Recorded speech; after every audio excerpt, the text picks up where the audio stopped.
ఓం నమో నారాయణాయ. ఓం నమ శివాయ. శ్రీమాత్రే నమ. ఈరోజు శుక్రవారం అనగానే చాలా గొప్ప నియమాలు మనం పాటించాల్సి ఉంటుంది.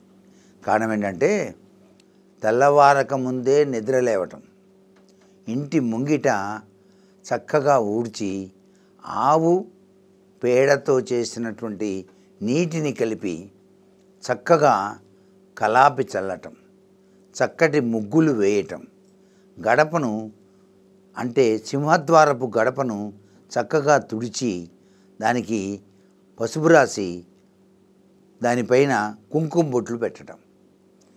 అంతేకాకుండా ఆవు పాల చుక్కలు అటువైపు ఇటువైపు పెట్టి గడపకి ఆవు పాలు కొద్దిగా వేసి 2 ఎరుపు రంగు పుష్పాలు పెట్టడం. ఇలా ఎవరైతే చేస్తారో వారి ఇంట్లోకి గల్లు గల్లు గల్లుమంటూ లక్ష్మీదేవి ప్రవేశిస్తుంది అని చెప్పేసి శాస్త్రం. శుక్రవారం నాడు మీ ఇంటి ముందుకి గనక సకల ముక్కోటి దేవతా స్వరూపిణి అయినటువంటి గోమాత వచ్చినట్లయితే ఆ గోవు చుట్టూతా ప్రదక్షిణం చేసి గోవు చుట్టూతా 3 ప్రదక్షిణాలు చేయండి.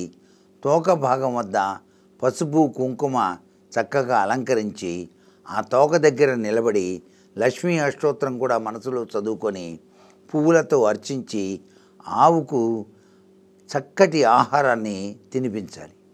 ఇలా శుక్రవారాలు తప్పకుండా చేస్తే మీ ఇంట్లో లక్ష్మీదేవి స్థిర నివాసం ఏర్పరచుకుంటుంది. అనేక రంగాలలో అభివృద్ధిని సాధించడానికి కూడా ఆస్కారం అత్యధికంగా ఉంటుంది.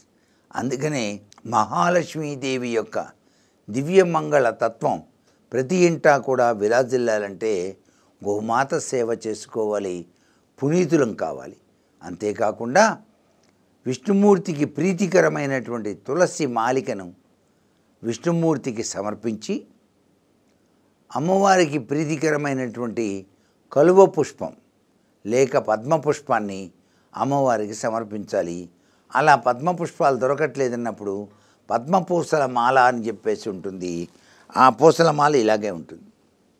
ఆ పద్మపూసల మాలను అమ్మవారి చిత్రపటానికి అలంకరించి అమ్మా అనుగ్రహించు తల్లి అని నోరారా కొలిస్తే చాలు మనకి కావలసినంత ధనాన్ని, ఆరోగ్యాన్ని, ఐశ్వర్యాన్ని ఆ చక్కని తల్లి మనకు ఇస్తుంది అని చెప్పడంలో ఏమాత్రం సందేహం లేదు.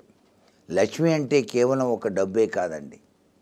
సంతానలక్ష్మి, ఆరోగ్యలక్ష్మి, భూలక్ష్మి, గృహలక్ష్మి, మనవళ్ళు, ముని మనవళ్ళు వీళ్ళందరినీ కూడా ఇస్తుంది. ఆ లక్ష్మీదేవి తలుచుకుంటే ఎంతసేపు చెప్పండి.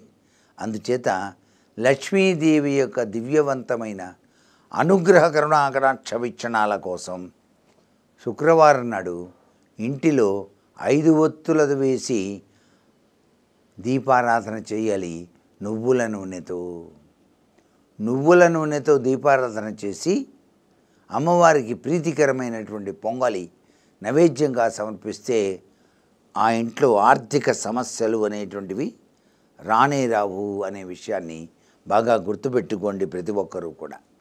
అంతేకాకుండా లక్ష్మీదేవి కోరుకునేది శుభ్రత లేని ఇంటిలోకి ఆ తల్లి ప్రవేశించదు. కాబట్టి ఎప్పుడు ఇంటిని శుభ్రంగా ఉంచుకోవాలి. అంతేకాకుండా పళ్ళు ఎవరైనా ఇస్తే మీరు తినగా మిగిలినవి కూడా 10 మందికి పంచండి, కానీ కుళ్ళి పెట్టకూడదు. అంటే కుళ్ళిపోయేట్టుగా ఉంచుకోకూడదు. ఫ్రిడ్జ్లో పెట్టినా కూడా పాడైపోతున్నాయి. కాబట్టి ఫ్రిడ్జ్లో దాచిపెట్టుకుందాలే అనుకుంటే కుదరదు. 10 మందికి పంచండి. మీరు ఒక్కరే తింటే ఎట్లా? ఆ తిండి నా పొట్టకే శ్రీరామరక్ష అనుకుంటే కుదరదు. 10 మందికి కూడా పళ్ళు పంచేటువంటి లక్షణాలు ఆచరించి తీరాలి.